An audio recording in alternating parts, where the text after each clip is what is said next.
শুভ সকাল বন্ধুরা। তো তোমরা সকলে কেমন আছো? আশা করছি যে যেখানে আছো খুব ভালো আছো আর সুস্থ আছো। আজ নতুন আর একটি ভিডিও তোমাদের সকলকে জানাই অনেক অনেক ভালোবাসা। আজকে হলো শনিবার আর এখন কিন্তু ঘড়ি কাটাতে সময় হয়েছে ওই সকাল 7টা মতো। তো আজকের ব্লগটি আমি সকাল থেকে শুরু করছি তোমাদেরকে সাথে নিয়ে। আশা করি আজকের ব্লগটি তোমাদের খুব খুব ভালো লাগবে। তো চলো দেখতে থাকো।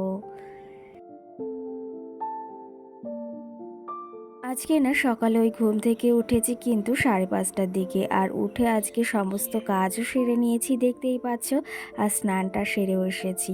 এই যে আজকে শাড়ি পরেছি, কেমন লাগছে অবশ্যই কিন্তু জানিও।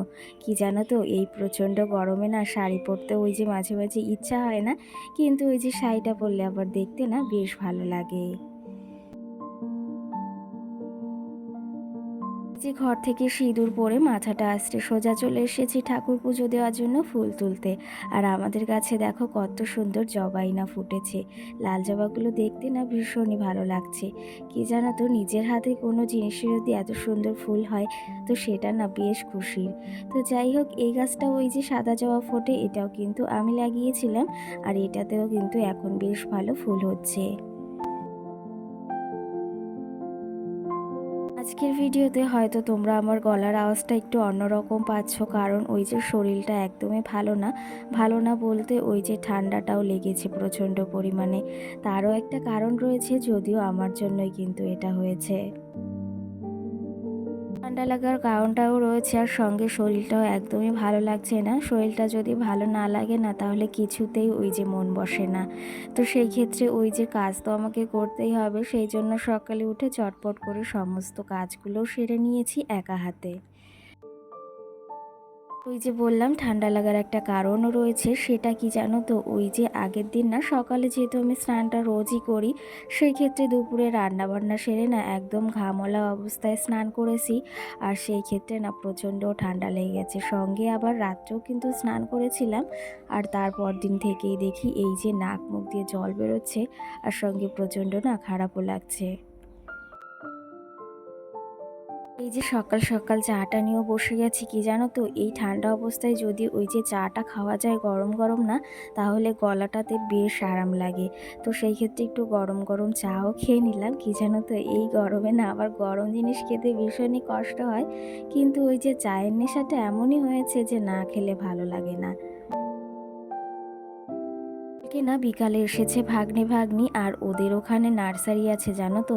তো সেই ক্ষেত্রে ভীষণ সুন্দর সুন্দর ফুলের গাছের কালেকশন আছে, আর আমার না জবা ফুলগুলো বেশ ভালো লাগে। তো সেই ক্ষেত্রে আমি দেখে এসেছিলাম, আর যাওয়াও হচ্ছিল না। ভেবেছিলাম না যাব ঘুরতে, তো ওই যে আবার গরমের জন্য না গেলাম না। তো সেই ক্ষেত্রে শুনেছি ওরা আসবে, আর বলল যে মামি আসছি। তাহলে আমি বললাম আমার জন্য এই যে ফুলের গাছও নিয়ে আসো। তার জন্য কিন্তু দুটো জবা ফুল এনেছে। আর কি জানো তো, কালারগুলো কিন্তু আমি পছন্দ করেছি, আর গাছগুলো কিন্তু আমি ওই যে ভিডিও কলেই পছন্দ করেছিলাম, আর সঙ্গে ছবিও পাঠিয়েছিল।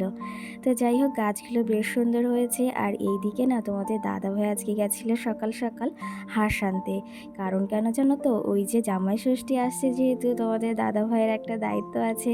আর তোমাদের দাদাভাই ওই যে হাঁস কিনতে গিয়েছিল, কারণ আমরা না, আমি, দিদি, আমার মা, আমাদের বাড়ির সকলেই ওই যে হাঁস খেতে ভীষণই ভালোবাসি। তার জন্য কিন্তু সকাল সকাল আজকে হাঁসও আনতে গেছিল। আর আমার মতো বা আমাদের মতো কারা কারা হাঁসের মাংস খেতে ভীষণই পছন্দ করো অবশ্যই কিন্তু জানিও। কি জানো তো, হাঁসের মাংস এতটাই টেস্টি যে একবার খেলে না বারবার খেতেই ইচ্ছা হয়। তো সেই ক্ষেত্রে আমরা না বেশিরভাগ সময় ওই হাঁসের মাংসটাই খাই বাবার বাড়িতে গেলে। তো সেই ক্ষেত্রে এখন যেহেতু ওই যে বুধবারের ষষ্ঠী, সেহেতু আগের থেকেই তোমাদের দাদাভাই হাটের থেকে এনে রেখেছে। তো সেই ক্ষেত্রে এখন 2 দিন রাখতে হবে বাড়িতে, তারপরে যাওয়ার দিন আবার নিয়ে যেতে হবে। চলো তবে, তোমাদের সঙ্গে অনেকটা গল্পও করে ফেললাম, আর এইদিকে মাম্মাম সোনাও ঘুম থেকে উঠে গেছে। কি জানো তো, মাম্মাম সোনার না শরীরটাও একটু খারাপ। কি জানো তো, ওই যে ঠান্ডা লেগেছে, ঠান্ডা লাগারও ওরও একটা কারণ রয়েছে। পাশের বাড়ি থেকে না একজন ওই যে আইসক্রিম খাইয়ে দিয়েছে, আর শরীরটা ওই যে মানে ম্যাচ ম্যাচ করছে, সঙ্গে একটু খুঁতখুঁতো করছে। আবার ওই যে সঙ্গে কিন্তু নাক দিয়ে একটু মানে জলও বেরোচ্ছে। কি জানো তো ভীষণই টেনশানে আছি মামামের এই শরীর খারাপ নিয়ে। কি জানো তো কয়েকটা দিন আগেই ওই যে শরীর খারাপ থেকে উঠেছে, এখন আবার যদি ওই ঠান্ডাটা লাগে তাহলে কি ভালো লাগে বলো? প্রত্যেকটা মেয়েই চায় বা প্রত্যেকটা মাই চায় তার সন্তান সবসময় সুস্থ থাকুক, ভালো থাকুক। এর থেকে একটা মার বেশি কিছু আর চাওয়ার থাকতেই পারে না। তোমাদের দাদাভাই তো এদিকে চলে এসেছে হাঁস নিয়ে। হাঁস দুটো কিন্তু বেশ ভালো। এখন ওই যে 2 দিন রাখতে হবে যেহেতু, সেই জন্য একটু সমস্যাও রয়েছে। তো যাই হোক, তোমাদের দাদাভাই আর আমি এদিকে এই মালগুলো উল্টাচ্ছি। এগুলো কিন্তু তোমাদের দাদাভাই যেখানে কাজ করে সেখান থেকেই এনেছে। আর সেগুলো করে এই যে বাইরে এসেছি, দেখি আজকে না আমও এনেছে, লিচুও এনেছে। আর আমের সাইজগুলো না আজকে বেশ ভালো, দেখতেই পাচ্ছ তোমরা। এদিকে দেখো তোমাদের সঙ্গে কতই না গল্প করে ফেললাম। তো চলো তবে প্রতিদিনের মতো আজও তোমাদের কিছু মিষ্টি মিষ্টি কমেন্টে রিপ্লাই দেওয়া যাক। 2 দিন আগে একটা ভিডিওতে আমাকে একজন কমেন্ট করেছিল, সেই ক্ষেত্রে তাকে রিপ্লাই দিয়েছিলাম। আর একটা বোন কিন্তু আমাকে কালকে কমেন্ট করেছে, বোনটা আমাকে রোজই কমেন্ট করে।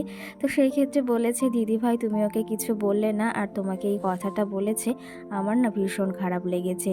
তো কি জানো তো বোন, ওই যে মানুষ তো পেছনে লাগবেই, আর মানুষ যখন তার ওপরে বা তার সঙ্গে চলতে না পারে না, তখন এই কথাগুলো কিন্তু বলেই। আর ও যেরকম আমাকে তো সেরকমটা না হওয়াই উচিত। কি জানো তো, ও যেরকম সেরকমটা যদি আমি হই তাহলে তো ওই যে সমান সমানই হয়ে গেল। যাই হোক, লোকে তো কথা বলবেই, সব কথায় যে কান দিতে হবে এমনটাও কোনো কথা নাই। সেই ক্ষেত্রে ওই যে বলেছে, আমার ওতে কোনো যায়ও না আসেও না। সেই ক্ষেত্রে তোমরা যে এত ভালো ভালো কমেন্ট করো সেগুলো দেখে না বেশ ভালো লাগে।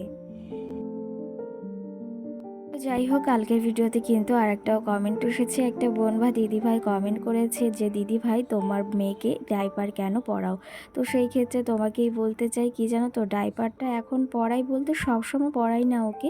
ওই যে যখন ঘুমানোর সময় তখন কিন্তু ওকে পরাতেই হয়। আর এমনি সময় কিন্তু ও বলতে পারে ওর পটি পেয়েছে বা টয়লেট পেয়েছে সবটাই। কিন্তু ওই যে রাত্রে তো আবার পরাতে হয় ঘুমানোর সময়, সেই ক্ষেত্রে ওকে না সবসময় পরানো হয় না ডাইপার। সঙ্গে কিন্তু তুমি এটাও লিখেছো যে তোমার হোম ট্যুর দাও। এই কমেন্টটা কিন্তু বারবারই আসছে। তোমাদের সঙ্গে আবারই আমি হোম ট্যুর দেওয়ার চেষ্টা করব। তোমরা যদি ভালোবাসা দাও আর এইভাবেই সাপোর্ট করো, তো খুব তাড়াতাড়ি তোমাদের সঙ্গে আমার হোম ট্যুরটা শেয়ার করব। তো চলো তবে তোমাদের আরেকটা কমেন্টেরও রিপ্লাই দেওয়া যাক। বেশ কটা দিন ধরে একটা বোন আমাকে কমেন্ট করছে, দিদিভাই তোমার ভিডিওগুলো খুব ভালো লাগে, আর ওই যে তুমি আমার কিন্তু প্রিয় ইউটিউবার। এটা শুনে কিন্তু ভীষণই ভালো লাগলো বোন। আর সঙ্গে কিন্তু এটাও বলেছো যে তোমাকে ওই যে রোজই কমেন্ট করি কিন্তু রিপ্লাই দাও না। তো সেই ক্ষেত্রে কি জানো তো বোন, এই যে একটা ছোট ভিডিওর মাধ্যমে সব মানে কমেন্টের তো রিপ্লাই দেওয়া যায় না, কিন্তু আমি চেষ্টা করি। আর তোমার কি কি রিপ্লাই মানে কমেন্ট করার আছে অবশ্যই আমাকে জানিও, সেই কিছুর রিপ্লাই কিন্তু আমি দেওয়ার চেষ্টা করব।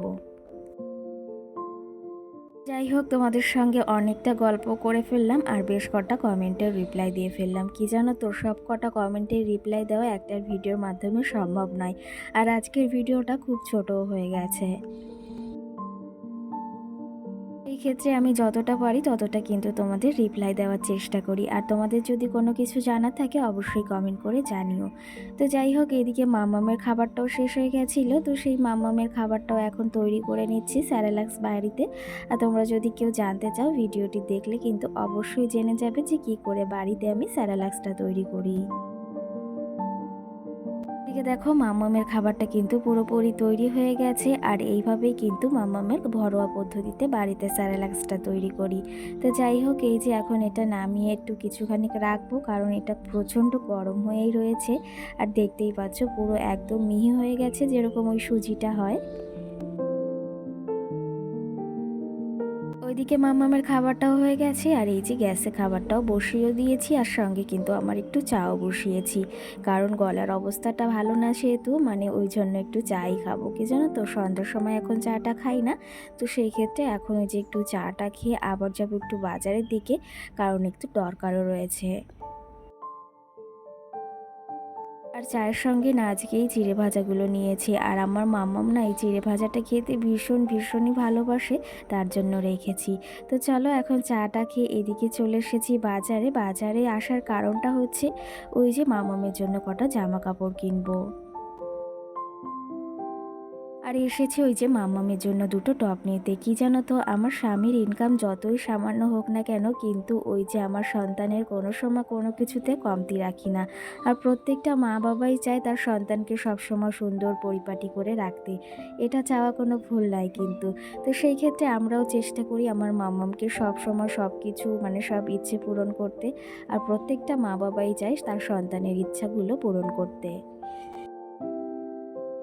এই যে বাজার থেকেও চলে এসেছি, ফুচকা এনেছিলাম আর সঙ্গে এই যে মামামের ওষুধগুলো সব সাজিয়ে রেখেছি, এগুলো আবার গুছিয়েও রাখতে হবে যেহেতু বাবার বাড়িতেও যেতে হবে। তো চলো তবে আজকের ব্লগটি এখানেই শেষ করছি। সকল বন্ধুদের টাটা।